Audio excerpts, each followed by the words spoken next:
There we go.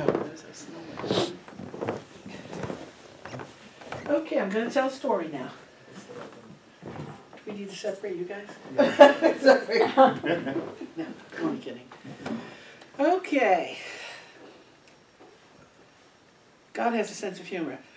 A woman was at work and got a call from the babysitter that her young child, it was a young child, was really sick and had a fever. So the woman left work and went to the drugstore to get some medication. And when she left the drugstore, she went out to her car and she discovered she had left 2 electric keys in her car. Has anyone ever done that? Oh, yeah. So she didn't know what to do. She was like in a panic, and she didn't think to go back into the drugstore to see if anybody could help her. But she didn't know what to do, so she called the babysitter and told her what happened, and the babysitter said, well, the fever's getting worse.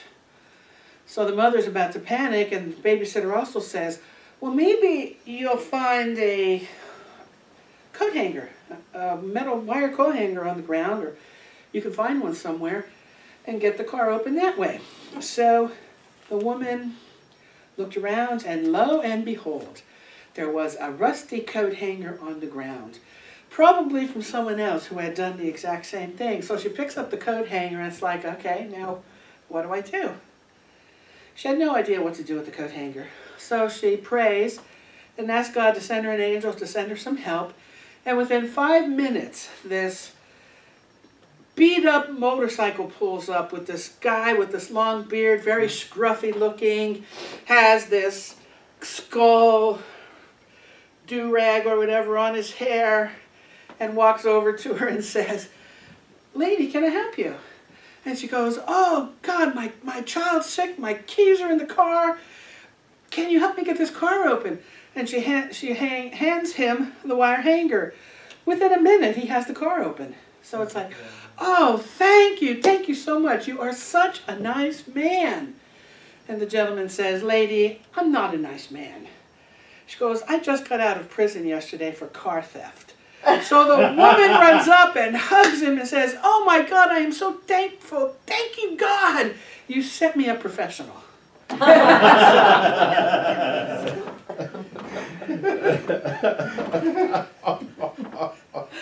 See, there's always positive out of everything, see?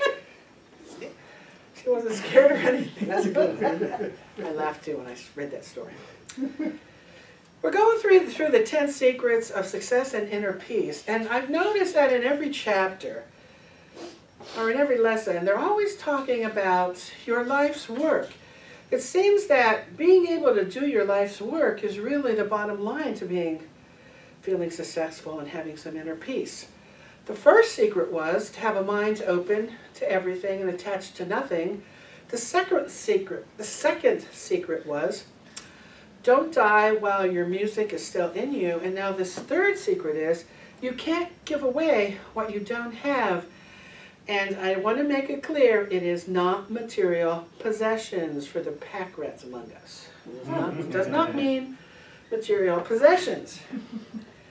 You know, there really aren't very many people who can respond lovingly and positively when someone's throwing all this negative energy at you. And one of the reasons that these people can respond is because they understand the secret of you can't give away what you don't have. If love and joy are what you want to give, then love and joy has to be in your heart. Not only in your heart, but also in your entire body as well. There is a thing called cell memory.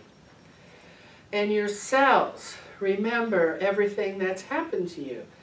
So you also want to clear out the cell memory so that you're no longer responding from the past in the present. I've talked before, and this seems to be so important, it's just something that comes up over and over and over again. Our thoughts create our reality. What we're thinking about today ensures what we're going to experience tomorrow. It's almost as if our thoughts are prayers, and we're saying to God, well, I'm lazy. So God's saying, okay, tomorrow you get to be lazy. Or you might say, I can't find that romantic partner. So God says, okay, I am going to push that romantic partner so far away that you're never going to meet. Our thoughts, our energy. And what is, it's called attractor energy. We will attract what we send out. If we're full of anger and we're sending out anger, guess what? We run into a lot of angry people. And I had an aha experience. That this is really interesting because I never thought of this until now. I had an aha experience this week. You know how you say if you're really if you're really spiritual, you want to meet people of a like mind? So I was thinking, think about this. I was thinking about this myself. You want to meet people of a like mind. If your mind is filled with hate and anger, or if your mind is controlling, guess who you're going to attract? Controlling, angry people. That's why sometimes we're flabbergasted, or as whatever that singer was from Wales, Susan Boyle, gobsmacked. It's not godsmacked, or maybe it should be. It's gobsmacked. If you're taking a look, take an inventory of your life and look at the people that are in it. We drew those people to us by how we think.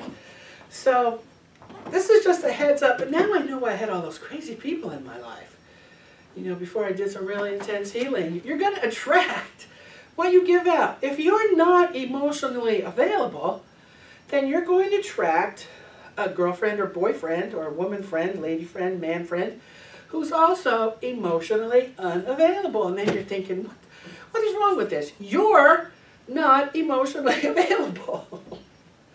But it's really you, me. I'm not emotionally available. That's why I'm attracting to this. And this is something else that's very interesting to me.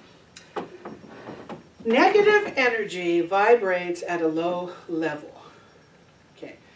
If you look at a fan, the blades of a fan, when the fan's off, you can see the blades. You turn it on low, you can still see the blades turning. You turn it on high, and the blades disappear because the vibrations are higher. When we're living in low vibrations, we're going to attract people with the same low vibrations. Anger, resentment, jealousy, hate, unforgiveness are all lower frequency energy. Now, here's the other thing. I think higher frequency. No, they're lower frequency.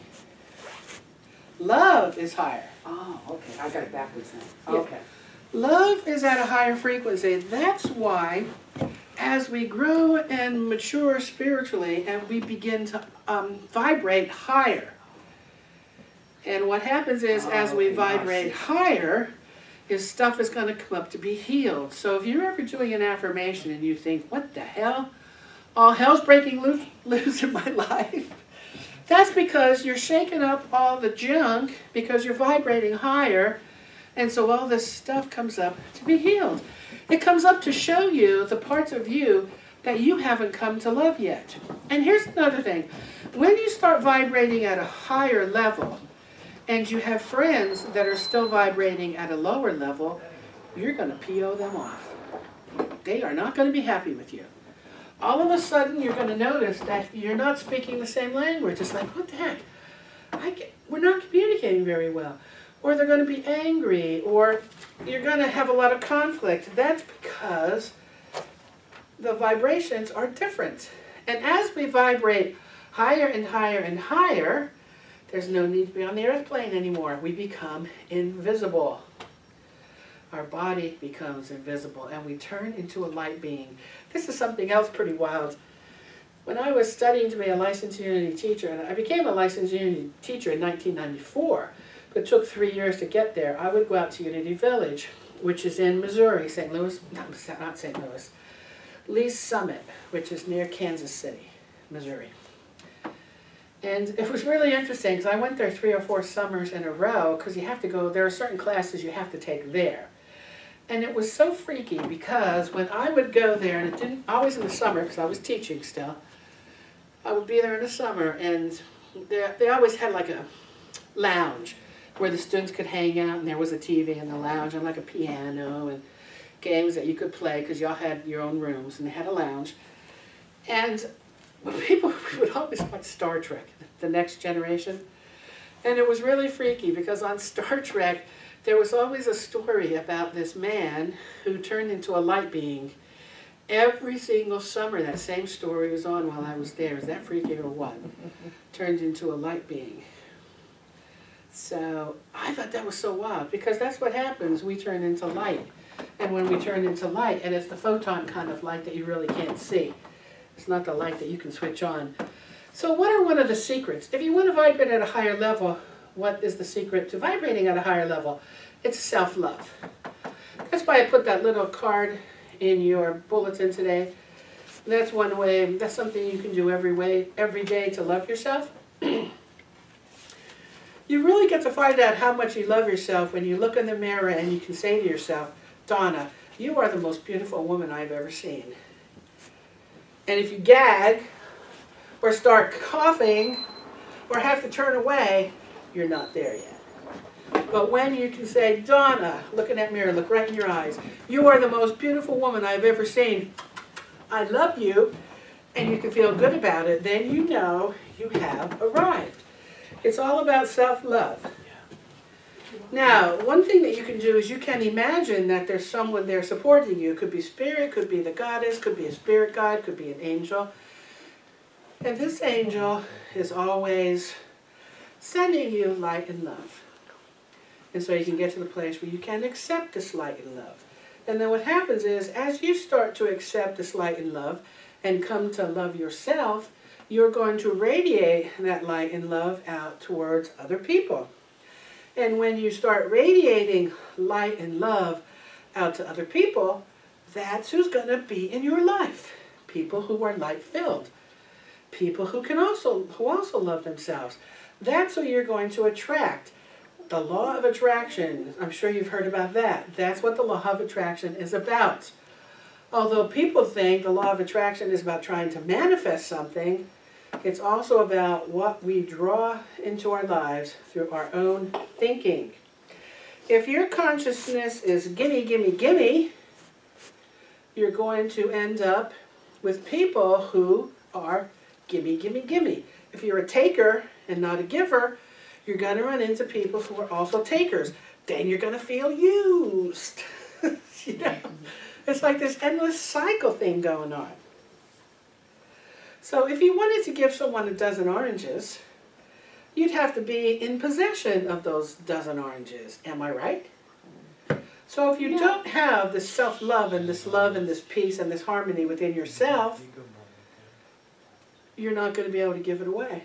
You're not going to be able to give it to others. And it's a cycle. Energy is a cycle. And then you're not going to be able to draw this back. Here's my theory of why there's violence in the world. There's violence in the world, and why there are certain parts of the country that seem to express that violence more than other parts.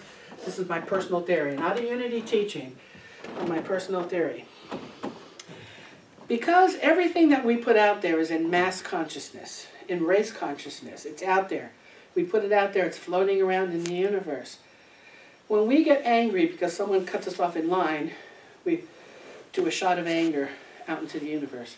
When we're angry because my sister ruins my most favorite blouse, we put a shot of angry out into the universe. If I'm resentful that someone has something that I wish I had, we put resentment out into the universe. For me, all this energy accumulates and then has to be acted out somewhere on the planet. And the Middle East seems to be the place where a lot of things are acted out, or Africa. That's because you and I, whether you want to accept it or not, are responsible for that energy. That's why they say peace begins with me, because it is true. Peace begins with me. If you are at peace, we're also sending those thoughts out. Remember the experiments I talked about, how the violence declines by almost 50% through meditation. So if we want to be responsible for a world that's harmonious, peaceful, joy, and happy, we have to send out those peaceful, joyful, happy thoughts. Does that make sense? Mm-hmm. I think so too. There are 4 archetypes. And these are stages of life. The first archetype is the athlete. Focus is exclusively on the physical body. And you'll see that especially in young people. I gotta get those six-pack abs. I personally don't care about six-pack abs, you know, or you gotta look really good. You gotta be thin if you're a woman, have long hair. We're really focused on the physical body, how we look to other people. Then we have the warrior archetype. We want to compete, defeat, and collect rewards. Degrees, you know, we want to win the game. We want to defeat the other person. We want to get ahead. You'll see a lot of corporations into that, the warrior archetype. You know, they want to get all the business. They want to make all the money. Then we have the statesman archetype. Emphasizes fulfilling the desires of others by asking, how may I serve? And you'll notice all these are getting closer to spirit. How may I serve? That's the statesman archetype. And then we have the archetype of spirit. And the archetype of spirit is that we finally come to realize what is meant by being in the world and not of it. What that means is I can live a life of joy, happiness, and peace no matter what's happening in the world. That is what being in the world and not of it means. It doesn't matter what's happening out there. I can still be peaceful. And I can share and express that peaceful energy with those around me. The spirit archetype invites us to minimize our material possessions, our material world concerns, and put more of our energy into the essence of life, which is love and peace. There are certain things that just aren't going to matter to us anymore. The most important thing that matters, we're going to get past the need to be right. And we're going to think, what can we do so we can have a peaceful relationship or a harmonious relationship? No more, I'm right, you're wrong mentality. As we progress through these 4 archetypes, we'll find ourselves thinking less and less about our own self-interest and more about how we can make the planet a better place for all. The more we chase after our own goals and pursue our own self-interest, the more these aims will elude us. It's like happiness, trying to catch the butterfly of happiness. But when you turn your thoughts and then your activities, regardless of what they are, to serving others, those things that you used to chase will follow you wherever you go. When you get yourself out of the picture completely, the forces of the universe will seem to conspire to provide all that you previously thought for yourself. And then, because you're not attached to them any longer, they'll flow in and out of your life freely. The other secret is, remember last talk, non-attachment. Not attached to the outcome, just knowing that in all experiences, God is present. And all I have to be is ready, willing, and able to open our heart to receive all of the blessings God has for us. And I invite everyone now to make yourselves comfortable and prepare for meditation. Kim's going to get the lights.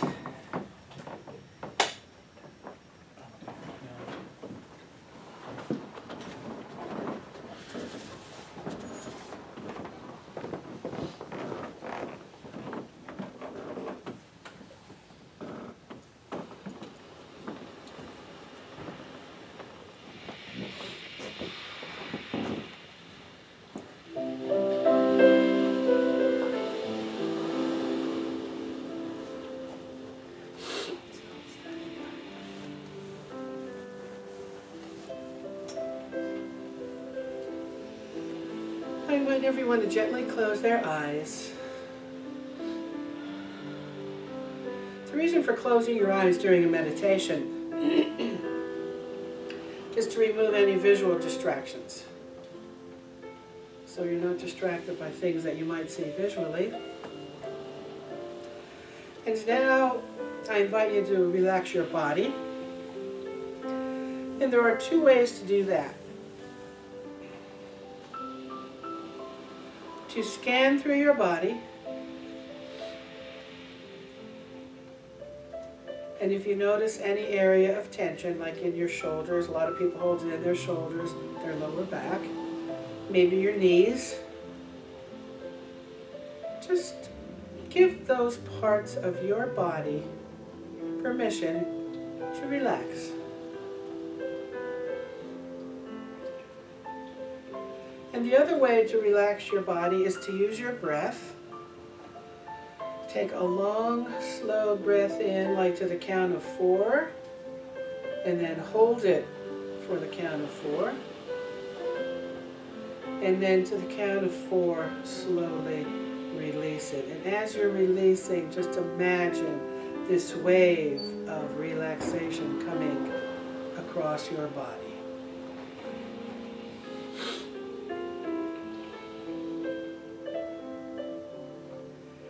And to relax your mind and to prepare your mind to be open and receptive to your inner teacher, just imagine this little person coming in with a vacuum cleaner and just vacuuming everything out. There they go. Your mind is now free, present, here and now.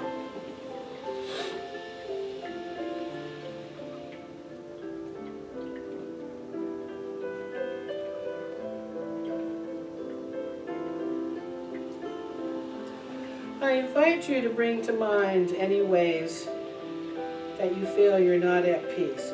Do you have any negative energy within your body?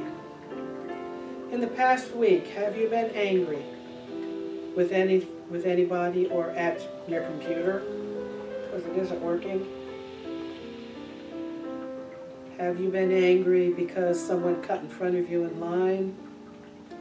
Or you wanted to return something you purchased and you can't find the receipt? Maybe you switched to the variable energy power company and your electric bill is like enormous and really off the wall so much you've never had an electric bill like this before. Is that making you angry and frustrated? Have you experienced any resentments this week?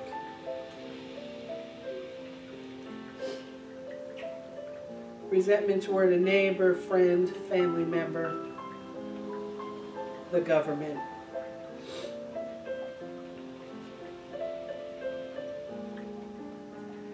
Have you had any jealousy this week?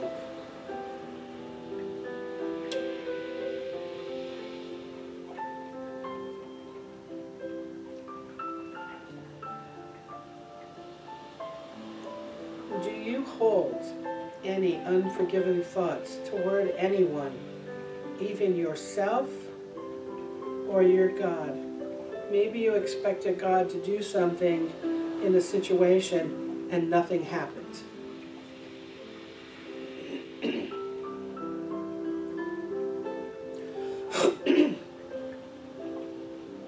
Maybe someone was mean to you and you felt that it was uncalled for.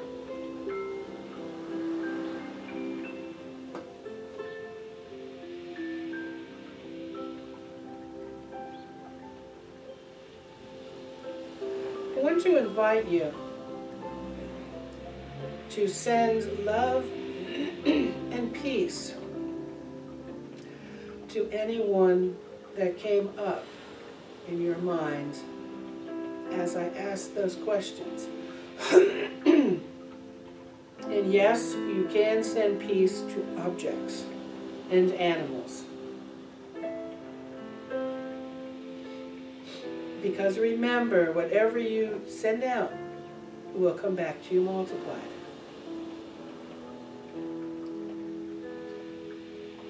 So I invite you to sit in the silence for a few minutes and in your own mind, send peace or light or forgiveness to anyone, any experience, any circumstance that came up while I was asking those questions.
If you feel your work is complete, and it may not be complete, know that you can always continue during your prayer time. It doesn't have to be finished here and now. But I want to invite you to move around a little bit and open your eyes, readjust yourself to the here and now, knowing that you are now at peace and love.